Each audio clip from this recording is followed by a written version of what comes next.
30s, we have to have some advice to give. Let's get into all the juicy and dirty gossip. And the rest, well, we'll just figure it out along the way. Hi guys, and welcome back to another episode of Structured Chaos. I'm Kyra, and today we're getting into all of the thoughts that I have been carrying around all week. Welcome back. I hope everyone had such a great weekend. And, summer is just rolling along. So I think let's just get right into it. I did not have a great weekend, mainly because I just have not been sleeping. And I am such a phenomenal sleeper. I'm never not able to go to bed or anything. And for 2 nights in a row, I could not fall asleep until like 2 in the morning. And then I was up by 5. And that is not like me. I don't even know what it was because it wasn't even like I had a lot on my mind where I was just like my mind racing and couldn't fall asleep. Like, nope. And I'm not really stressed out. So I don't know what it was, but I was a zombie at work on Saturday, it felt like. And I also had to work again on Sunday. And I worked earlier this morning before recording. And so I was really just like trying to get as much sleep as I possibly could because your girl was tired.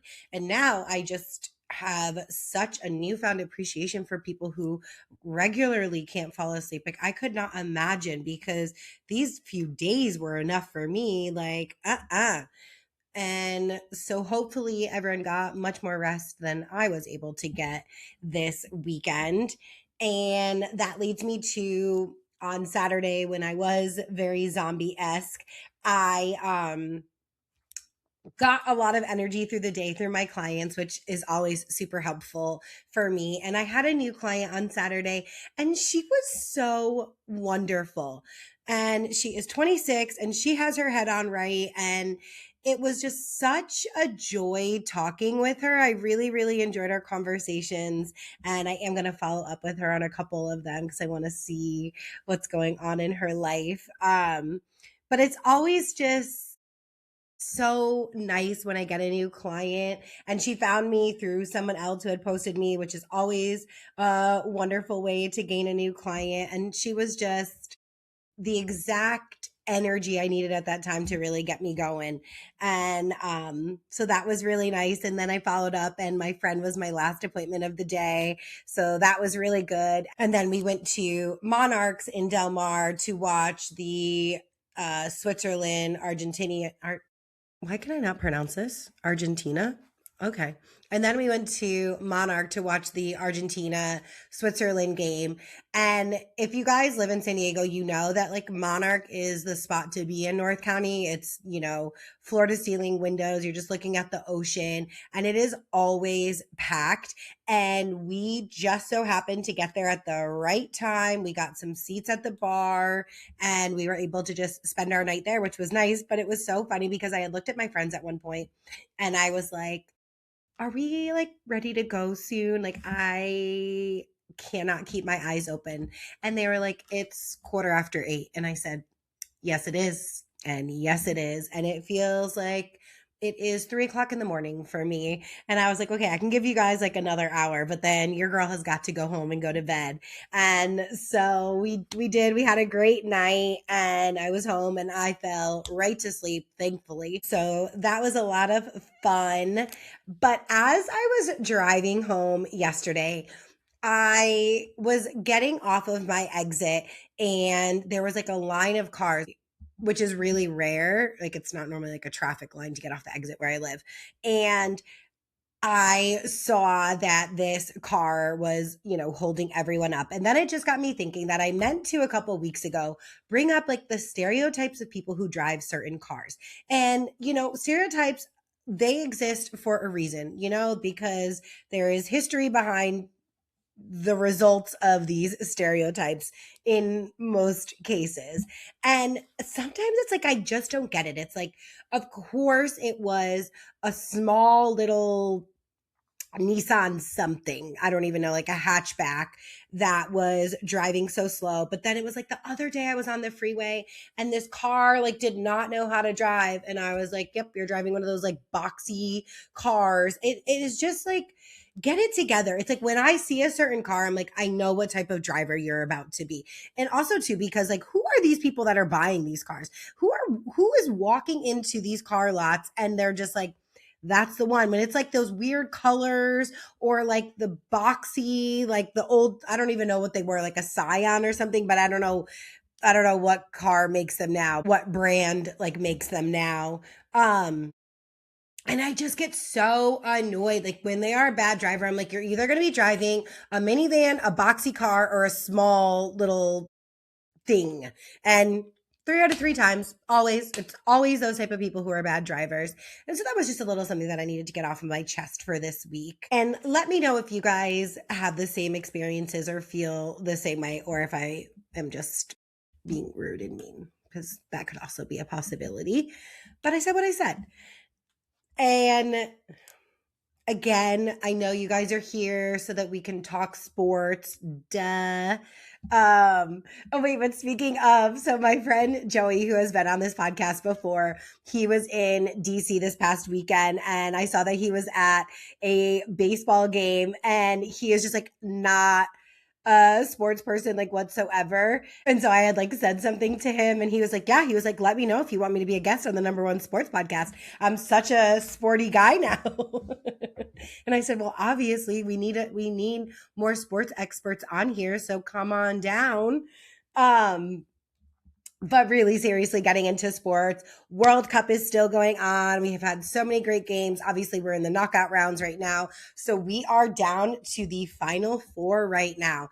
We have France versus Spain. They play on Tuesday. And then England and Argentina play the next day or the day after. Yeah, either the next day or the day after. And one of the games is in Dallas, and I'm so bummed because I'm not going to be there until next week. But it's just cool to always, be in an area where there's a major sporting event going on. And I think I had said this a couple weeks ago, but they were practicing at the SMU campus, and he said that they like had it like locked down, like no one could go in, which is a bummer because I would feel like if you're part of like the athletic staff, like you could sneak your way in, but no, apparently not. So again, I've become a soccer fan over the past 2 weeks, die hard over here. And it is funny. I really do like watching the games. I mean, I obviously don't understand all of it, but it is funny because my friend plays FIFA and I was texting him and I was like, not me watching these games, like trying to figure out like what moves you could work on for FIFA. And he was like, good looking out.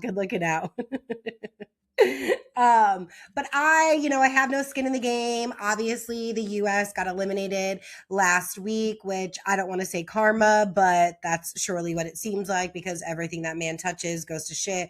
It goes to one Knicks game, the Knicks lose. Says, gets the red card revoked, we lose horribly and embarrassingly. So that's all I have to say about that. But I think with the teams that are left, I'm going to go for Spain. I feel like I would like Spain to win or England to win. So good luck to everyone, but it is actually a really fun game to watch. I do actually think that I might, get down with some soccer. We have soccer in San Diego, so your girl might hit up a San Diego Wave game come the near future.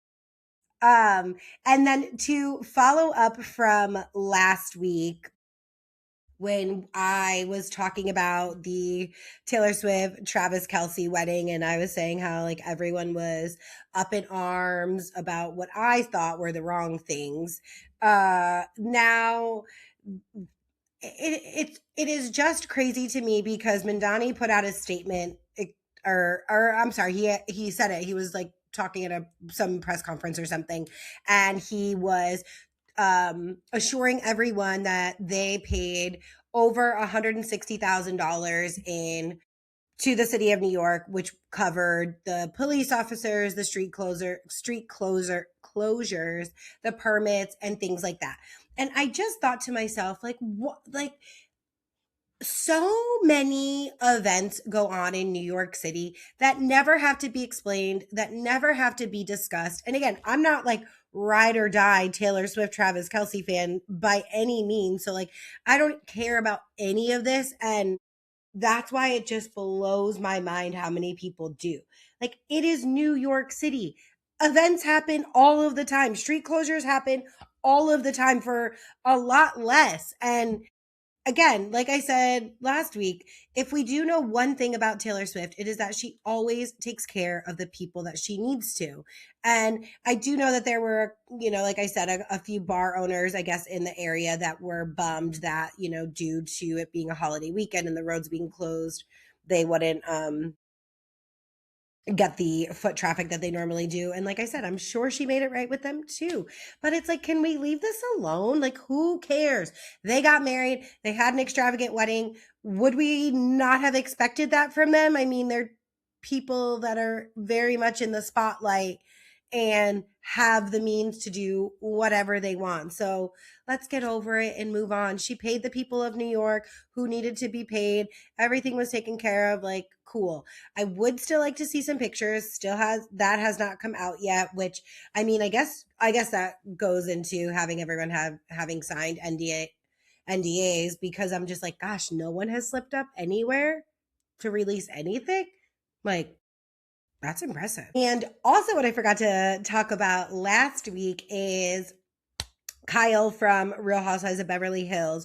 Her oldest daughter, Farrah, announced that she's pregnant.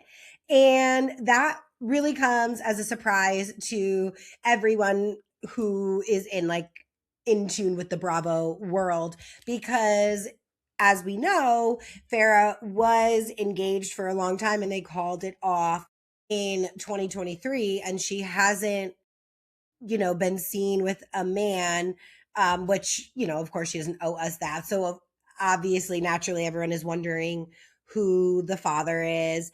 And she said something about like, you'll find out soon. And now people are alluding to perhaps she did it on her own. And if that's the case, like, good for her. I do have clients and other people in my life, they ask me, if I'm gonna have a kid or want to have a kid, or like if they know that I do want kids, they always say, like, why don't you just do it on your own? And my answer is always, in no world. Like, unless I had a certain type of income, which would have to exceed, I mean, at least $700,000 a year, there's no world in which I'm having a child on my own. I love kids. I hope I get to be a mom one day. If I don't, that's perfectly fine with me, but I would never do it alone. And I say that to say, not because I wouldn't be able to handle it. I just don't have the means to be able to do something like that alone, especially with no family over here. But if she did, in fact, do this on her own, like, really, like, kudos to her. Good for her. I think we're the same age, or she might be 39 or 40. So we're right in that same age range. And so perhaps that is why that maybe she doesn't have a man in her life and she does really want to be a mom. And she does certainly have the means and the family help. So maybe she is doing it on her own. So I am anxious to see. And if not, then I'm glad that she found, a man to create a family with. I do think that she has always maintained that she does really, really want to be a mom. So in that case, for anyone, I'm excited when they find out that they are having a child. But she looks great. And I think that Kyle, of course, is going to be an incredible grandmother to have. That baby is never going to want for anything. And then to continue with some two stories that we have to talk about, ex Vanderpump people. So first, I forgot to talk about it a couple weeks ago. Tom Sandoval and his girlfriend got into a major fight, and then a restraining order was a result of it against from Tom filed a restraining order against his ex-girlfriend. And so then we saw a video of it, and her dad was either in town or just at their house or whatever, but it was like a very heated fight and she came out swinging and there was like a fire pit, like someone could have fallen into a fire pit. I mean, you couldn't hear anything, you could just see the video and like the actions of everyone, but it seemed incredibly intense and heated. So yeah, we've yet to hear a follow-up. I think she spoke out the other day and said something like, you don't know what I've been dealing with, and please respect my privacy, and blah, blah, blah, what they always say when they have a PR person, which gets me right into my next story of Jax Taylor and him and Britney's former publicist being seen together. I think that they are on vacation together. And I just have to wonder what type of woman would want to date Jax Taylor to begin with, let alone someone who was his publicist with his wife. So they knew the ins and the outs that were going on in that household and all of the chaos and poor decisions, and then had to spin these scenarios to make it look better for their client. And you thought, after hearing all of those things and witnessing years and years of having to like figure out a way to make him look good, you thought, that's a good guy, I would love to be with him. And then it just like goes to show that every single time we saw Jax on the show with, his Reiki person, his other therapist, and now the publicist, like he is just a womanizer. And I don't know how he manipulates these women. Like, he is no catch. He has never been a catch. He has never proven to be possibly a catch. Like, I don't get it. And now you're out vacationing with this man. Like, what is he, a changed man all of a sudden? Don't think so. Don't think so. But go off, girl. If you're that desperate to be in love, then I think that he is the one for you. So good for you. And now let's talk Love Island.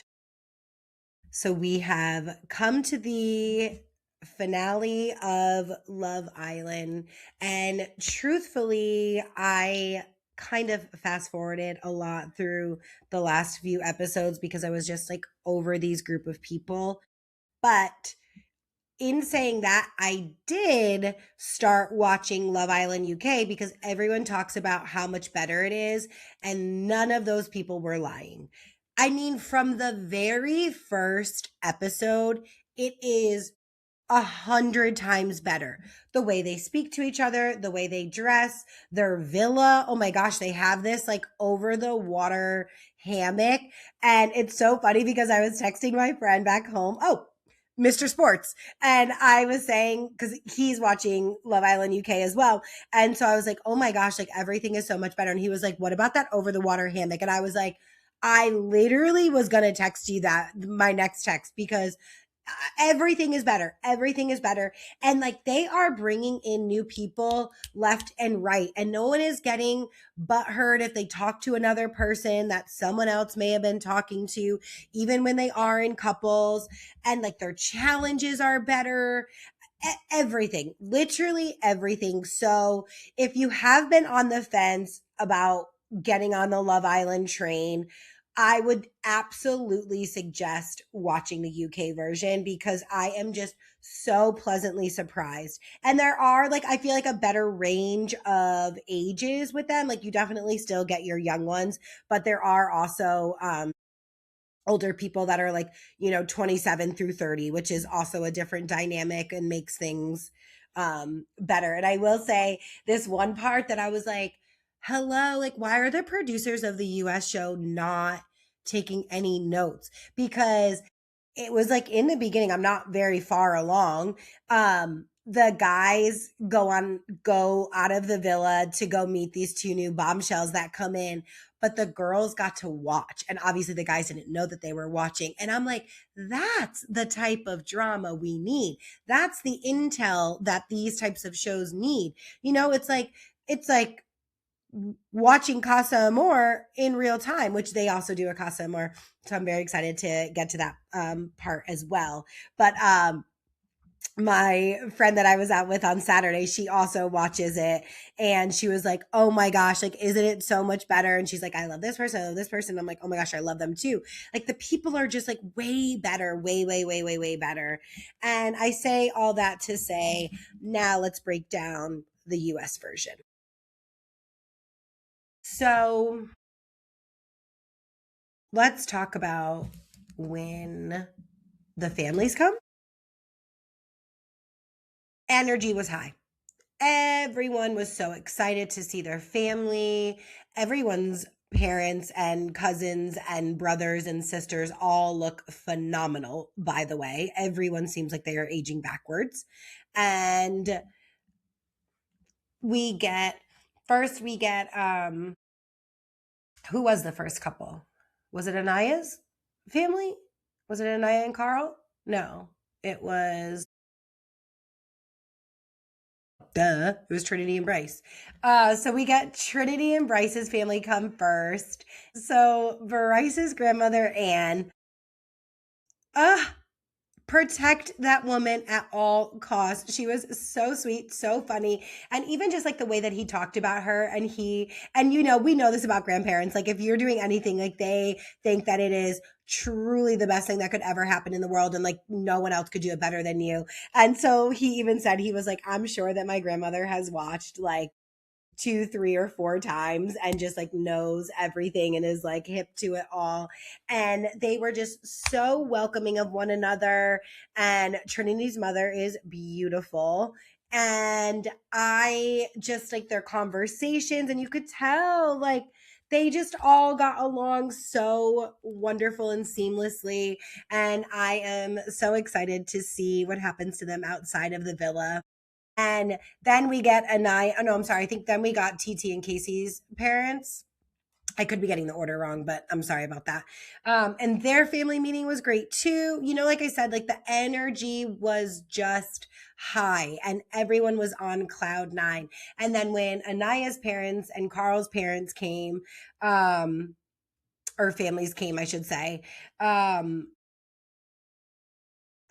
mom is watching the show correctly because she had a thing or two to say to her daughter about being a better friend to Melanie. So it was Anaya's mom and Anaya's sister were there, and they were just like, yeah, girl, like you're not being a good friend. Like you are being more of a friend to Sincere than you're being to Melanie. And like, if that were any of us that were happening to, in no world would you excuse those people, like anyone's behavior, and you would tell me like not to be with that person. And so like why are you sitting there telling your friend like to be with this person that you've seen like do her wrong every single time? And I was just like, thank you, like hello, like why did it take them telling you that? Like you were living it. How did you not see that? And so then uh Zach and Kata's family come, and that was good. I mean, not as heartfelt, but still good. And then we got Kenzie and Dylan's parents. They, everyone got along, everything was great. And then Sincere and Melanie's family came. And I would like to say that Melanie's mother had the line of the year. And she said, when she ever said, Melanie, why would you give this person a second chance when there are so many people waiting for their first? Okay. Okay, Prophet. Okay, Miss Dating Advice 101. Like, you speak that truth, because if that is not something that I will replay in my mind all of the time and carry on that piece of advice to others, like, go off, Mama Melanie. Like, oh my goodness. And I say all that to say that Melanie is incredibly, incredibly close with her family. And her sister and her mom looked her dead ass in the eye. They were crying, expressing to her, like, no, this is not the guy for you. Like, this man is not a good person. He keeps telling you one thing and doing another. He is a liar. He has not proven anything to you yet. And she's sitting there stunned because half of this conversation is happening with his family as well, like when they're all together. And then she even says, like, I've never seen my sister and my mom that way. Like, they are such accepting women. Like, the fact that they were standing 10 toes down and like had a problem with him is major because she has never seen them that way. And then even Sincere's dad was just like, I'm embarrassed by you. I'm not happy by you, which I do have a question because he said that he was raised by a single mom and that his dad wasn't in his life.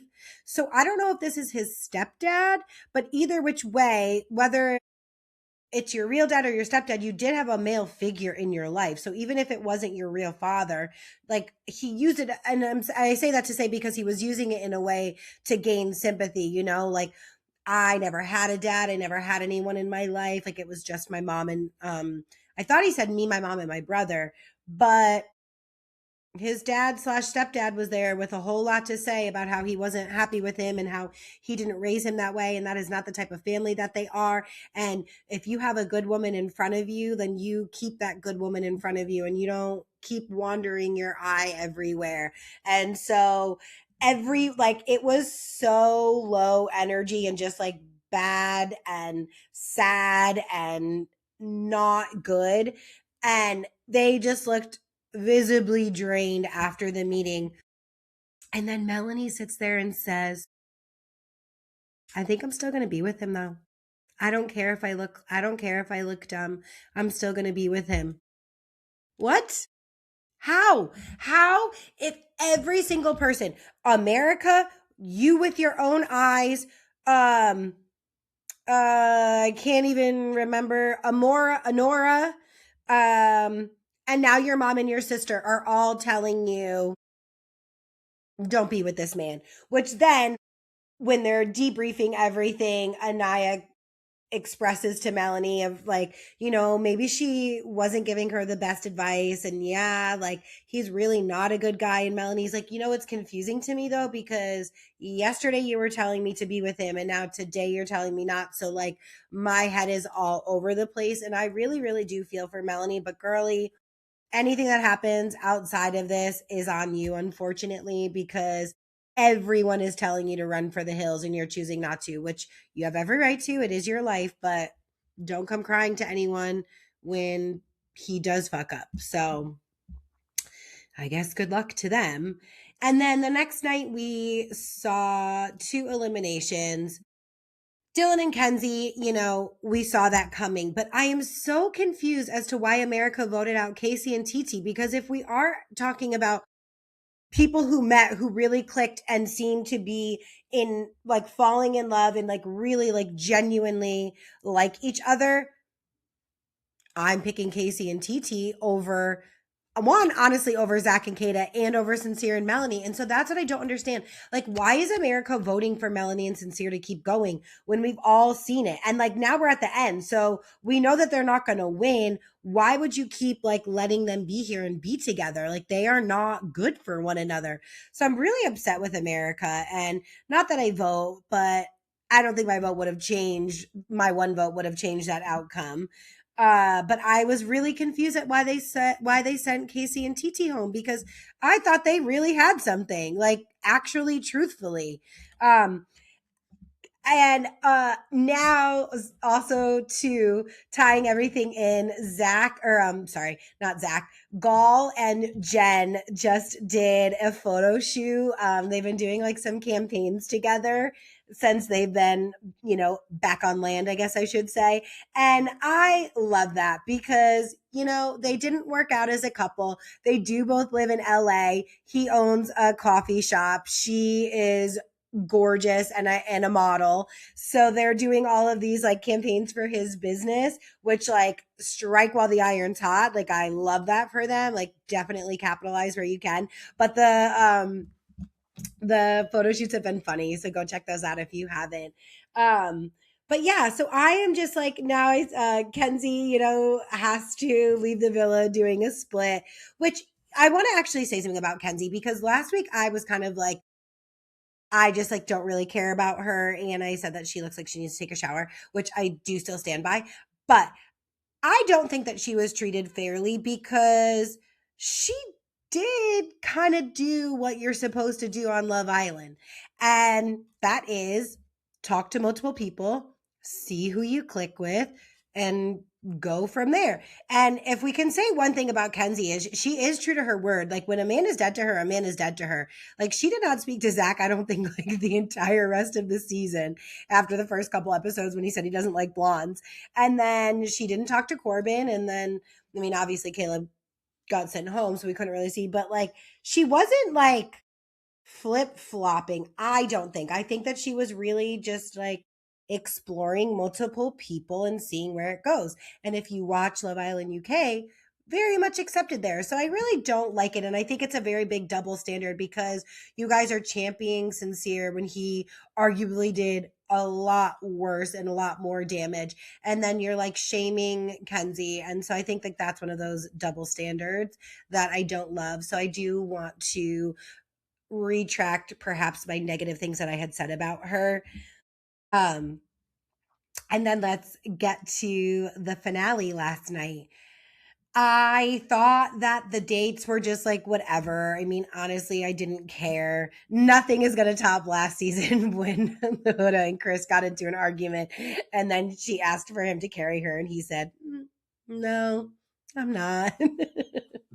And we were not going to get any of those moments last night. But we did get a moment where Sincere and Melanie played rock, paper, scissors for a massage. Like, my guy, you can't even give this woman a massage. It has to be fairly won. Like, no, you have done her dirty over and over. Give her a massage at the very least. Like, come on. He is just so corny and disingenuous. And but it was funny because you could definitely tell that producers don't really care about Zach and Kata because their date was like, it looked like Jersey Mike subs and they were like sitting in a swamp. Like, I don't know, like of all the places and things that like they could do, it did not look very nice. So you could tell that producers just like don't really care about them, which I thought was funny. But Bryce and Trinity said I love you to each other, which was so cute because I really, really do believe that they are in love with one another. So good for them. And then it then, comes down and Zach and Kata, obviously, first. I mean, I guess given the couples left, I'm not surprised that it was down to Bryce and Trinity and Anaya and Carl. Um, time will tell with Anaya and Carl, but as expected, Trinity and Bryce win, and they looked so cute. They looked so happy. They just look like they really are genuinely in love. And like I always keep saying, I I I don't get it. They don't seem like they would go together, but they are proving over and over again that they do. So that they, do keep choosing one another. And when he said that he gets butterflies when he sees her, I mean, it's like that's all a girl wants. And like, you can stay in LA with me as long as you want. I love you. Like, so sweet. So, so, so sweet. So, Trinity and Bryce are the 2026 Love Island winners. And congratulations to them. They won $100,000. And I just think that they are going to be destined to do great things. I am excited to see Beyond the Villa because it's, like 6 months later. We are getting the reunion, but not until the end of August, which I thought was really far because it's like a month out, which I like in the sense of we're gonna be able to see like what is going on when you get on the outside world. Oh my gosh, wait, one thing that I do want to say too quickly is that Corbin and Parmita did an interview and it was so funny because Parmita was like, and people, they are judging our relationship and they are saying that like we're like so surface level. She's like, we have so many deep conversations. Like we've talked about our childhood, our families, like what we want in life, our hobbies, like what makes us sad, what makes us happy.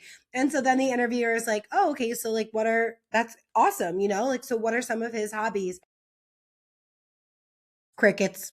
Crickets. She couldn't say a thing.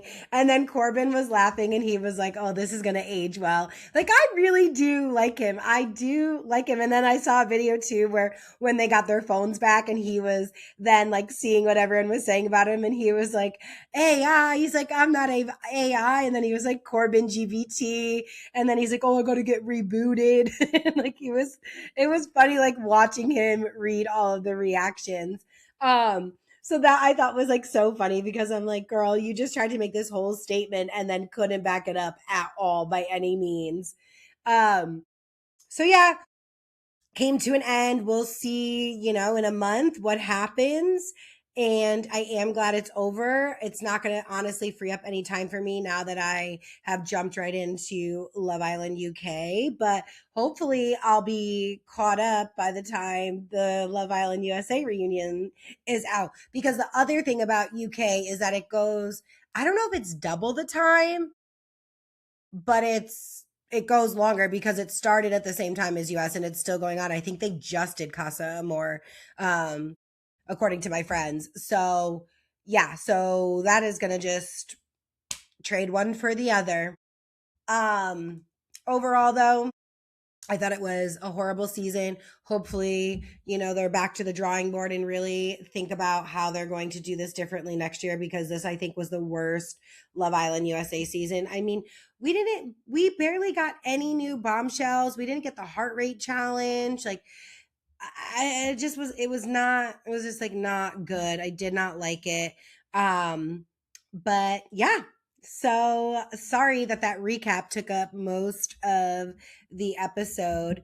I will be going to Dallas next week. So I'm working a lot this week. And then I'm going to try to get to the beach too so I can get some downtime and get a tan. But yeah, that's all I have for you guys this week. Thank you again for listening. Make sure to follow me on Instagram, TikTok, YouTube. All of the information can be found in the description below. If you're not subscribed, make sure you are. Tell a friend to tell a friend. I'm Kyra, and this is your reminder that having it mostly together still counts. See you next week. Bye.